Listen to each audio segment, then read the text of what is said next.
Bonjour à tous et à toutes, bienvenue sur le Bon MJ. Aujourd'hui, on va faire une vidéo qui a été pas mal demandée. Je pense parce que j'ai parlé de table aléatoire, parce que je vous parle de mes campagnes, etc. Et que parfois, comme ça, je mentionne un truc dont je me sers, genre un petit bouquin où j'ai trouvé une inspi, etc. Il y a un truc qui est souvent demandé, c'est quels sont les trucs que tu as en plus de Shadow Dark pour t'aider à préparer, etc. C'est ça qu'on va voir aujourd'hui, sachant que, de toute évidence, vous le savez, mais je préfère le rappeler, c'est pas parce que je vais vous montrer 2-3 bouquins de table aléatoire que je vais vous dire que c'est avec ça que je fais tout, absolument pas. Le plus important, c'est quand même de faire confiance un peu à vos inspirations, etc. Toutes ces tables aléatoires, tous ces trucs-là, moi, je m'en sers surtout pour challenger, en fait, ma base, on va dire, d'inspiration. Je sais que j'aime des jeux comme Symbaroum, je sais que j'ai beaucoup apprécié Le Seigneur des Anneaux, que j'étais fortement influencé par Warhammer, etc. Parce que tout simplement, c'est la culture dans laquelle j'ai baigné de jeux, de films, etc.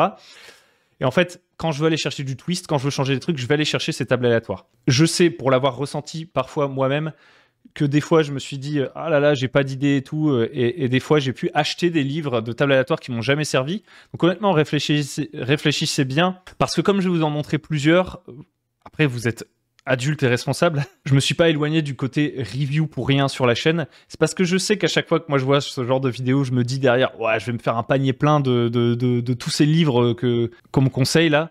Honnêtement, si vous avez aucun truc de table aléatoire chez vous, prenez-en un et voyez déjà ce que vous pouvez faire avec. Moi, je vais quand même vous montrer des trucs dont je me sers souvent, mais il faut se rappeler qu'une table aléatoire, ça sert surtout à venir picorer. Tadam, tadam, tadam, tadam, tadam, tadam, tadam, tadam.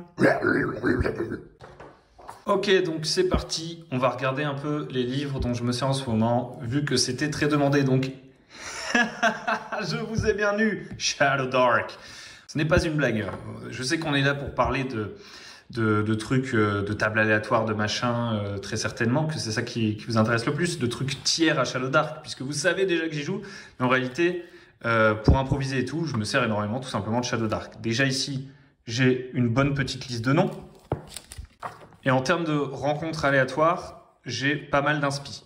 Alors, il y a quelques petits outils pour préparer aussi Shadow Dark, par exemple, pour créer un nom d'aventure, avoir quelques petites surprises à droite à gauche, vous voyez. Vous avez des combinaisons pour faire un nom, vous inspirer pour le nom d'un lieu que vous allez bientôt explorer. Ici, vous avez un petit truc pour créer rapidement un donjon. Je m'en suis servi quelques fois. Mais pour être honnête, tant que c'était en PDF, je m'en suis pas tant servi que ça. Je pense que maintenant que je l'ai, je vais beaucoup plus m'en servir. Et toujours concernant Shadow Dark, je me sers, pour ce qui va être des profils des monstres, etc., je me sers quasiment exclusivement des profils des monstres du livre de base.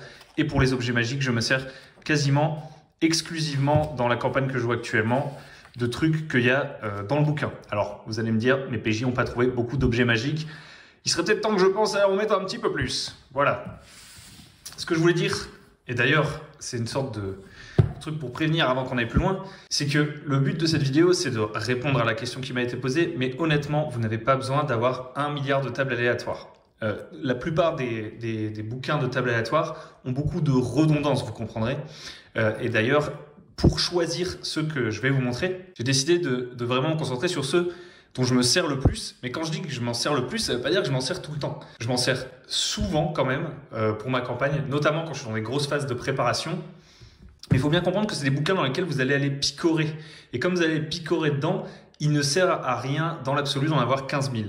Ceux que je vous ai montrés, si je m'en sers souvent, c'est aussi parce que je leur trouve des fonctions un peu différentes. Et c'est ce qu'on va voir tout de suite. Donc, on va commencer par le truc qui me sert à improviser le plus.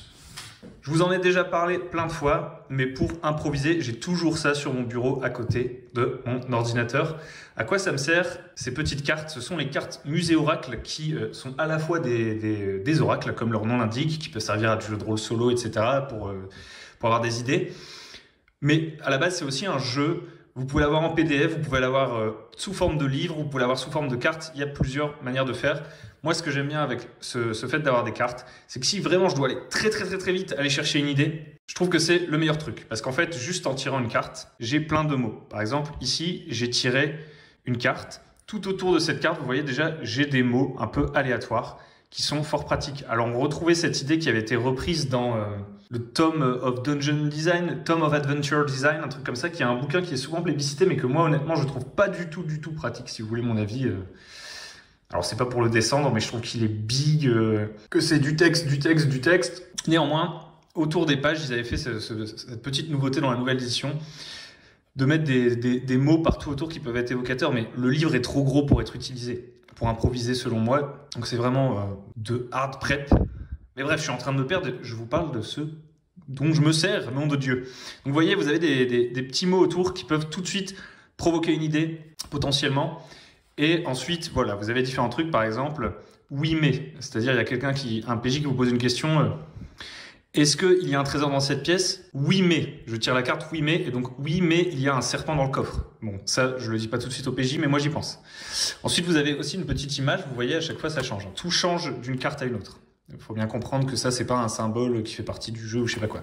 Donc vous avez un petit symbole qui peut vous évoquer quelque chose, vous avez des étoiles, ça va vous permettre de grader quelque chose, par exemple, est-ce que ce monstre est puissant? 2 étoiles, il n'est pas très puissant. Bon là, 2 étoiles, c'est encore un mauvais exemple, mais la 4 étoiles, il doit être très fort. Vous avez convaincre, patrouiller, 2 verbes, un lieu, un métier, un objet, un état émotionnel, la météo, etc., etc. Et en fait, pour tout vous dire, là, vous avez aussi des résultats de dés. Si vous voulez vous passer de dés, vous pouvez juste prendre cette carte et quand vous voulez tirer un D6, vous tirez une carte et hop, D6, vous avez fait un 5. Donc ça, c'est vraiment cool. Après, vous voyez cette sorte de spécificité de chaque truc. Honnêtement, moi, j'y pense pas vraiment. En fait, la vraie manière dont je me sers de ce truc, c'est que je le tire et je regarde tous les mots là et j'essaie de trouver le mot qui me semble le plus cool pour la situation. Mon cerveau va toute blinde. Genre, vous faites une rencontre aléatoire, il y a quelqu'un à l'horizon, ils disent on s'approche pour voir ce que c'est, et je fais c'est quoi? Ah, c'est un mec, il est sur un chevaleresque, il est sur un cheval, et il a l'air d'être en train de patrouiller. Voilà. Donc c'est vraiment pour tirer un mot le plus vite possible. Je trouve que le format carte est cool. Vous n'avez pas à ouvrir un livre, pas à trouver la page qui correspond bien à ce que vous cherchez vraiment. Vous voulez juste des mots pour improviser le plus vite possible. Les musées oracles, ces cartes, musées oracles, je m'en sers assez régulièrement, au moins une fois toutes les 2 séances, un délire du genre. Et quand je suis en séance full impro, c'est sûr que je vais m'en servir. Maintenant, on va regarder 2 trucs dont je me sers pas mal et qui ont pour eux l'ancienneté. On va dire que c'est ceux que j'ai depuis le plus longtemps. Celui-là, c'est l'antédiluvien. Je sais même plus quand j'ai acheté les PDF sur DriveThruRPG. C'est Ultimate Toolbox par Alderac Entertainment Group. Alors, je ne l'ai jamais vu recommandé nulle part et tout, donc je ne sais même pas comment j'ai entendu parler de ça. Je l'ai fait imprimer et relier, et c'est vraiment cool. Alors, un truc comme ça, vous voyez, moi je m'en sers plutôt en PDF qu'en bouquin, en réalité. Donc, si vous faites du world building sur votre petit Google Doc, votre petit machin, il ne sert peut-être pas à grand-chose de l'imprimer. Je suis en train de me noyer avec mon café. Faut que je le finisse pour continuer la vidéo. Donc ce bouquin, il est plein à craquer. C'est de la boring list tout du long. Mais il y a vraiment de tout. Et je trouve qu'il est cool pour aller chercher du petit détail. Pas tellement pour du thème, pour créer les grandes lignes d'un truc. Mais par contre, en termes de petits détails, vous en avez à foison. C'est-à-dire qu'on passe partout. On passe par les personnages, le monde, les civilisations, la mer, le donjon, la magie, des trucs pour les plots et tout dont je me sers absolument pas.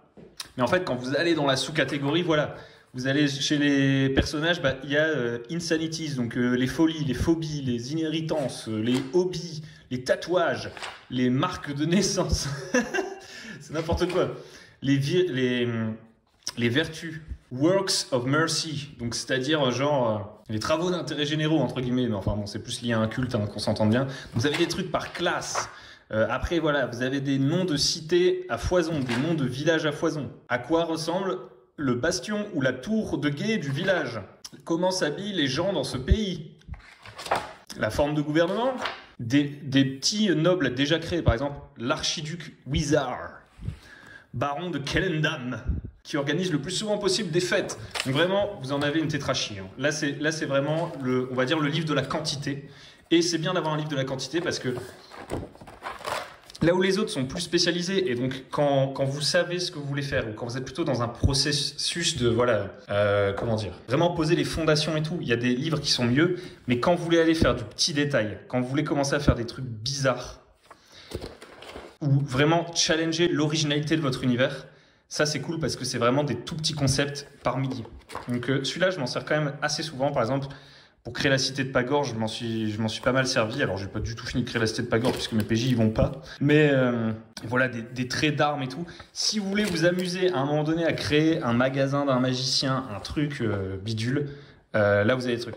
des clues, genre plein d'exemples d'indices, une note de rançon, les documents de l'inventaire du magasin qui ont été modifiés. Enfin, genre, vous avez vraiment là une tétrachée. Donc, évidemment, le problème, vous l'aurez bien compris, c'est que si vous ne savez pas vraiment pourquoi vous venez dans ce bouquin, bah, vous ne savez pas vraiment ce que vous allez trouver non plus. Alors, vous pouvez vous amuser à le feuilleter à l'occasion, à scroll dedans, mais en général, moi, j'ai quand même une idée assez précise de ce que je viens chercher.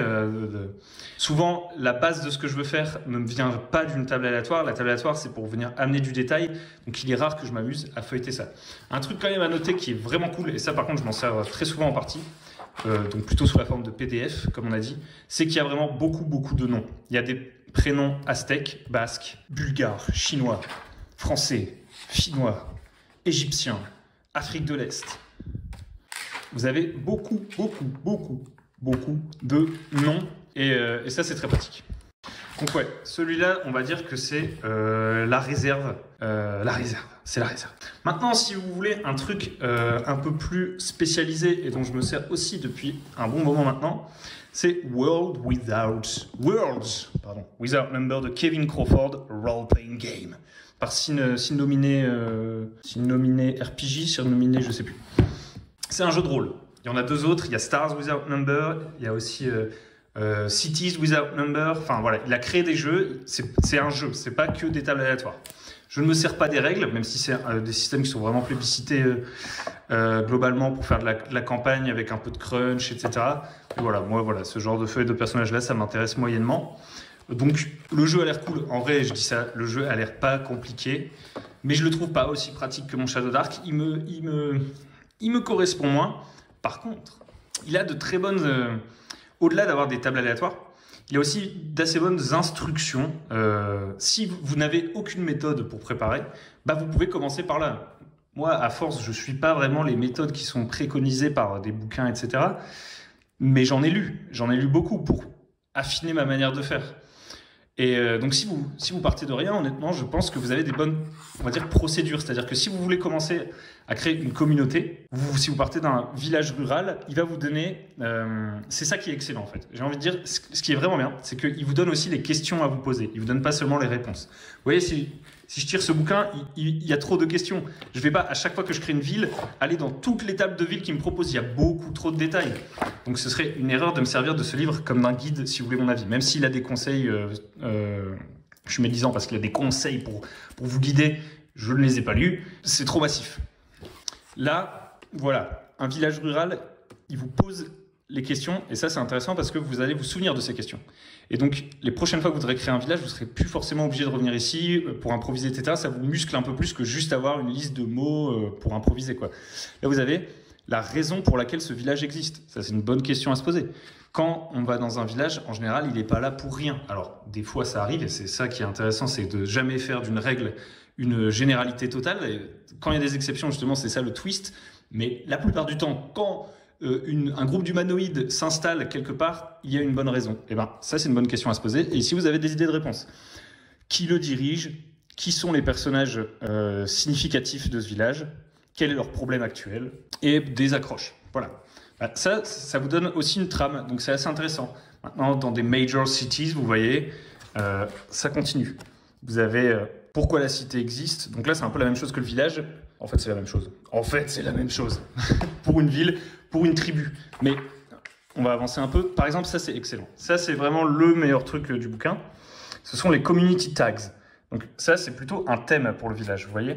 Vous créez votre village, ensuite vous choisissez un de ces community tags, par exemple, Fallen Prosperity. Voilà, ce village, ce que vous allez essayer de faire ressentir et ce que vous allez construire autour de ce village en termes d'intrigue, en termes d'ambiance, les personnages, etc., ce sera autour du fait que autrefois ce village était prospère, mais maintenant sa prospérité est terminée.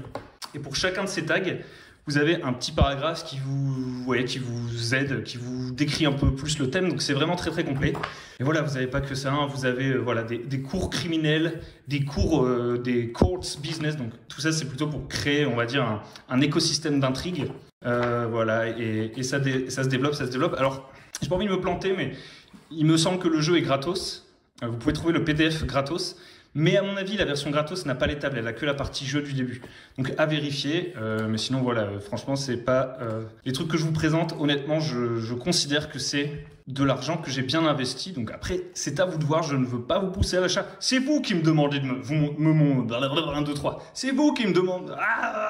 C'est vous qui me demandez de vous montrer ces trucs. Donc voilà, là vous avez des procédures, vous avez même des conseils et tout. Donc le jeu, peut-être qu'un des meilleurs investissements, entre guillemets, vous pouvez faire dans tout ce que je vous montre, en dehors de Shadow Dark évidemment, et ouais, de Musée Oracle aussi, c'est peut-être celui-là parce que vous avez un jeu en plus d'avoir des tables aléatoires. Alors, dans le plus récent maintenant que je trouve excellente surprise, c'est Uncharted Journeys. Donc là, c'est par qui ça? C'est Edge, non? Normalement, c'est pour D&D 5e édition. C'est Cubicle 7, excusez-moi. C'est ceux qui font l'anneau unique, tout ça. Enfin, qui faisaient l'anneau unique. Enfin bref. Uncharted Journeys, donc c'est pour la 5e édition normalement, donc ça rajoute des règles pour les voyages pour la 5e édition, donc moi je n'ai rien à foutre, même si ça peut être de l'inspi, puisque en fait ça reprend plus ou moins les trucs qui vont servir pour Voyage en Terre du Milieu, c'est-à-dire que chaque membre du groupe a un rôle, etc. etc. Bon, si vous jouez pas à la 5e, ça ne vous intéresse pas, et même si vous jouez à la 5e, moi j'ai pas spécialement envie d'ajouter autant de mécaniques au voyage si je joue à la 5e. Mais je ne joue pas la 5e. Avance, abruti, parle-leur de ce qui les intéresse. Ce qui est très intéressant là-dedans, c'est que vous avez vraiment, pour le coup, là, de la rencontre aléatoire par biome ultra développée et en plus par thème. C'est-à-dire que là où dans Shadow Dark, voilà, si j'ai envie d'un truc rapide, etc., sur lequel improviser un peu basique, je reste sur Shadow Dark.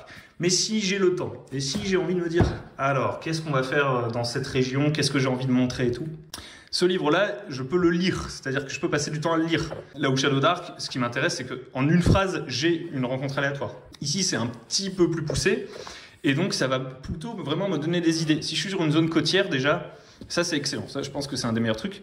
Vous avez différentes météos pour une zone côtière pour vous inspirer, différentes flores et faunes qu'on pourrait trouver sur une zone côtière, parce que, à moins que vous regardiez tous les documents animaliers, etc., ce qui n'est pas mon cas, vous savez pas forcément toujours mettre le petit truc d'ambiance qui va rendre le truc plus vrai que nature, alors que ça peut faire la diff. Les habitants de la région, quelques points d'intérêt et des voyages potentiels. Donc, vous avez une sorte d'entrée en matière pour la partie côtière qui est déjà stylée. Bon, en plus, le bouquin est beau, ça aussi, ça fait la diff.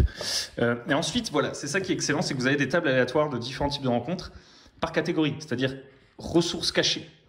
Et là, vous avez des idées de situation sur une zone côtière qui vont révéler des ressources cachées au PJ. A chance meeting, donc une rencontre chanceuse.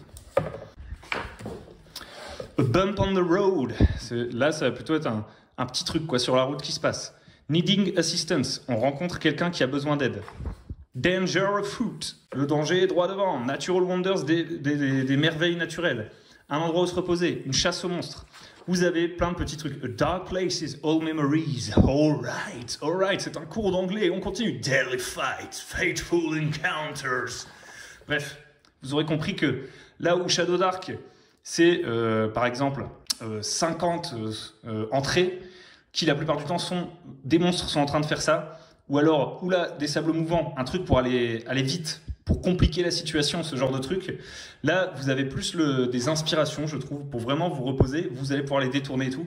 Et donc, je pense qu'on peut s'en servir pour improviser de toute évidence. Mais moi, je trouve qu'ils sont surtout... ils m'ont surtout inspiré, quoi. J'ai pu, par exemple, en réfléchissant à un biome, prendre le livre et lire tous les trucs et me dire « Ah ouais, ça c'est cool, je le note dans un coin. » Ensuite, venir le développer avec mon propre lore, etc. Venir l'intégrer différemment. Donc franchement, celui-là, excellent. Non pas pour les règles dont j'ai personnellement pas l'utilité, mais surtout pour la mine d'or d'inspiration par environnement qu'il y a. Il va beaucoup plus loin sur la rencontre aléatoire que tout ce que j'ai pu voir. En tout cas, en milieu sauvage, qu'on s'entende. C'est pas forcément ce que vous voulez pour préparer un donjon, etc. Maintenant, plus récent, plus mitigé, mais donc ceux-là, honnêtement, je peux pas vous dire que je m'en suis servi beaucoup. Je m'en suis servi très récemment. Je pense qu'ils sont pas mal. Pourquoi ? Alors, ils sont bien moins bien foutus que les autres, pardon. Mais ils sont un peu exhaustifs sans en faire trop. En fait, concrètement, l'avantage qu'ils ont, c'est leur taille. Par contre, leur organisation est pas ouf. Mais je m'en suis servi pour de l'impro, et comme ils sont petits, ils sont faciles à ouvrir rapidement, on peut jeter un coup d'œil vite fait. Je les trouve pas mal. Je pense qu'ils seraient plus utiles en solo et en impro qu'en big préparation. Mais l'avantage, c'est qu'ils ont un peu de concision. C'est-à-dire que si vous êtes le genre de personne qui, déjà là, en ce moment même, est en train de vous dire « Il faut absolument que j'achète tout ça et que je passe 30 ans à me préparer mon jeu de rôle avant de jouer », bon, et ben ça, c'est peut-être ça qu'il vous faut, en fait. À un moment donné, il faut comprendre les besoins qu'on a. Et si vous avez besoin de commencer à jouer, je vous conseille pas d'aller chercher les méga gros autres bouquins qui vont encore prolonger votre préparation. Ceux-là, au moins, ils sont un peu plus concis. Ça va peut-être vous aider à aller droit au but. Vous sentirez plus rapidement prêt. Après, je dis ça, vous faites ce que vous voulez de vos vies. Voilà, par exemple, Kingdom Generator. Bon, bah voilà, on a la race, la taille du royaume, le terrain principal. C'est concis. Là, est-ce qu'ils ont une religion? Bim, bam, boum. Et puis, ça permet de se poser des petites questions rapides, quoi. Donc celui-là, il y a du donge, je crois. Celui-là, c'est plus personnage, quête, machin truc. Celui-là, il a un peu plus de donge et de magie. Je vous les recommande pas nécessairement. Par contre, il y en a un autre de la gamme qui m'est très intéressant. C'est celui-ci. Celui-là, déjà, je le trouve déjà plus spécialisé et il m'intéresse plus. Il vient plus compléter ce que j'avais déjà avec World Without Number, mes musées Oracle et tout. Parce que celui-là, c'est que de l'objet magique. Et l'objet magique, bandier de merde, qu'il en manque souvent, quoi. Je trouve que ça manque même dans mes scénarios, c'est dire. Je trouve que voilà, on n'est pas toujours très inspiré pour les objets magiques. Alors un moyen de créer rapidement des objets magiques, c'est de combiner des trucs. Vous voyez, vous prenez 2 cartes musée Oracle, vous dites ok, un diapason. Son secret, c'est que il appartient à un culte et il permet de découvrir la vérité. Bon, vous pouvez créer un objet magique comme ça, certes, mais voilà, je sais pas. Moi, j'ai une tendance un peu à retomber toujours sur les mêmes trucs. Les connexions que je fais, en fait, je pense que j'ai pas été exposé à un assez grand nombre d'exemples d'objets magiques pour être assez créatif à ce niveau-là. Ça veut dire que peu importe ce que tu vas montrer, mon cerveau il va vite reconstruire des objets magiques que je connais déjà. Je sais pas si vous voyez ce que je veux dire, je pense que les gens se reconnaîtront. Donc là, voilà, là on a de l'objet magique, une tétrachier juste d'objets magiques et qui sont complets, c'est-à-dire que c'est à quoi ils ressemblent, leur pouvoir et la petite histoire qui va avec. Donc ça, honnêtement, j'en ai rarement vu des aussi gros de bouquins comme ça. Alors, je sais que pour la 5e, il y a forcément 14 000 extensions de ça. Le problème, c'est que il y a beaucoup de suppléments pour des jeux de rôle qui vont essayer de vous vendre des bouquins supplémentaires. Et en fait, ils ne sont pas système agnostique, c'est-à-dire que la grande majorité de la place dans le bouquin va être prise par les mécaniques, par vous expliquer pourquoi les objets magiques peuvent être intéressants dans votre campagne. Oh, et voici la table des prix des objets magiques en fonction des villes, enfin plein de trucs qui viennent m'encombrer. Celui-là, l'avantage, c'est que c'est vraiment du début à la fin des objets magiques. Et l'objet magique, il n'a pas 1 milliard de règles, je peux l'utiliser dans plein de systèmes différents. Et donc le texte, je sais qu'il est concrètement là pour me dire ce que fait l'objet magique, à quoi il ressemble, et c'est tout. Je ne veux pas savoir qu'il faut passer 5 jours à côté pour se lier à cet objet magique, pour garantir l'équilibrage du jeu, parce qu'un personnage ne peut pas porter plus de 4 objets magiques, je ne sais pas quoi. Ces règles-là ne m'intéressent pas. Je veux de l'inspiration, et ce livre me les donne. J'en ai encore un petit à vous montrer, mais c'est pas ici que ça se passe. Voilà, une dernière mention, un truc que je pense, qui je pense me servirait beaucoup. C'est ce petit livre, Knave Second Edition. Donc pour l'instant, je l'ai que en PDF, il est pas encore arrivé. Donc je vais pas vous parler du jeu spécifiquement. Quand je l'aurai en physique, honnêtement, c'est pas impossible qu'ils viennent se caser à côté de mon Shadow Dark pour improviser et tout, parce que je trouve qu'elles sont vraiment très très bien, ces tables aléatoires.